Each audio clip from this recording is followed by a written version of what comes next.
ஆதியாகமம் 9ஆம் அதிகாரம். பின்பு தேவன் நோவாவையும் அவன் குமாரரையும் ஆசீர்வதித்து, நீங்கள் பலுகி பெருகி பூமியை நிரப்புங்கள். உங்களை பற்றிய பயமும் அச்சமும் பூமியிலுள்ள சகல மிருகங்களுக்கும் ஆகாயத்திலுள்ள சகல பறவைகளுக்கும் உண்டாயிருக்கும். பூமியிலே நடமாடுகிற யாவும் சமுத்திரத்தின் மச்சங்கள் யாவும் உங்களுக்கு கையளிக்கப்பட்டன. நடமாடுகிற ஜீவ ஜந்துக்கள் யாவும் உங்களுக்கு ஆகாரமாயிருப்பதாக. பசும் பூண்டுகளை உங்களுக்கு தந்தது போல அவைகள் எல்லாவற்றையும் உங்களுக்கு தந்தேன். மாமிசத்தை அதன் உயிராகிய இரத்தத்தோடே புசிக்க வேண்டாம்.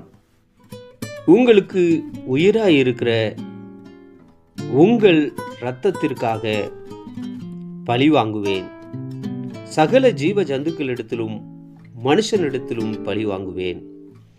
மனுஷனுடைய உயிருக்காக அவனவன் சகோதரனிடத்தில் பழி வாங்குவேன். மனுஷன் தேவ சாயலில் உண்டாக்கப்பட்டபடியால் மனுஷனுடைய இரத்தத்தை எவன் சிந்துவானோ அவனுடைய இரத்தம் மனுஷனாலே சிந்தப்பட கடவுது. நீங்கள் பலுகி பெருகி பூமியிலே திரளாய் வர்த்தித்து விருத்தியாக்குங்கள் என்றார். பின்னும் தேவன் நோவாவையும் அவன் குமாரரையும் நோக்கி, நான் உங்களோடும் உங்களுக்கு பின்வரும் உங்கள் சந்ததியோடும் உங்களுடைய பேழையிலிருந்து புறப்பட்ட சகல ஜீவ ஜந்துக்கள் முதல் இனி பூமியில் உண்டாக போகிற சகல ஜீவ ஜந்துக்கள் பரியந்தம் பறவைகளோடும் நாட்டு மிருகங்களோடும் உங்களிடத்தில் இருக்கிற பூமியில் உள்ள சகல காட்டு மிருகங்களோடும் என் உடன்படிக்கையை ஏற்படுத்துகிறேன். இனி மாம்சமானவைகளை எல்லாம் ஜல பிரளயத்தினால் சங்கரிக்கப்படுவதில்லை என்றும் பூமியை அழிக்க இனி ஜலப்பிரளயம் உண்டாவதில்லை என்றும் உங்களோடே என் உடன்படிக்கையை ஏற்படுத்துகிறேன் என்றார். அன்றியும் தேவன் எனக்கும் உங்களுக்கும் உங்களிடத்தில் இருக்கும் சகல ஜீவ ஜந்துக்களுக்கும் நித்திய தலைமுறைகளுக்கென்று நான் செய்கிற உடன்படிக்கையின் அடையாளமாக நான் என் வில்லை மேகத்தில் வைத்தேன். அது எனக்கும் பூமிக்கும் உண்டான உடன்படிக்கைக்கு அடையாளமாயிருக்கும். நான் பூமிக்கு மேலாய் மேகத்தை வருவிக்கும் போது அந்த வில் மேகத்தில் தோன்றும். அப்பொழுது எல்லா மாம்ச ஜீவன்களையும் அழிக்க இனி ஜலமானது பிரளயமாய் பெருகாதபடிக்கு எனக்கும் உங்களுக்கும் மாம்சமான சகல ஜீவ ஜந்துக்களுக்கும் உண்டான என் உடன்படிக்கையை நினைவு கூறுவேன். அந்த வில் மேகத்தில் தோன்றும்போது தேவனுக்கும் பூமியில் உள்ள சகலவித மாம்ச ஜீவன்களுக்கும் உண்டான நித்திய உடன்படிக்கையை நான் நினைவு கூறும்படிக்கு அதை நோக்கி பார்ப்பேன்.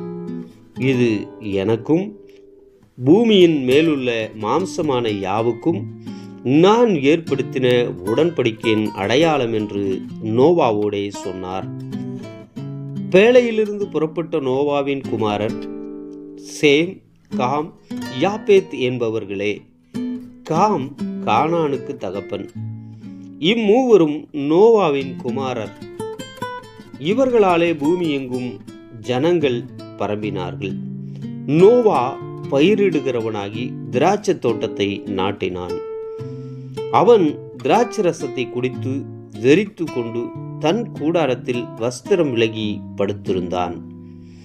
அப்பொழுது கானானுக்கு தகப்பனாகிய காம் தன் தகப்பனுடைய நிர்வாணத்தை கண்டு வெளியில் இருந்த தன் சகோதரர் இருவருக்கும் அறிவித்தான்.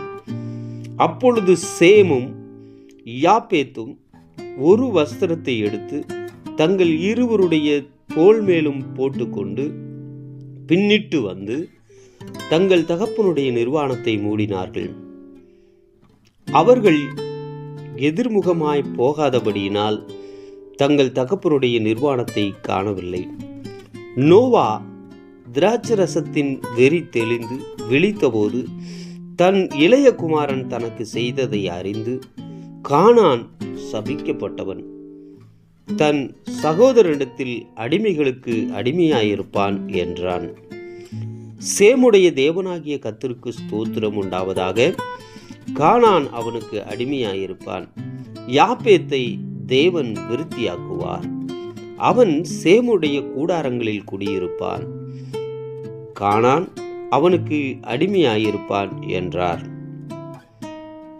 ஜலப்பிரளயத்துக்கு பின்பு நோவா 350 வருஷம் உயிரோடு இருந்தான். நோவாவின் நாட்களெல்லாம் 950 வருஷம். அவன் மரித்தான்.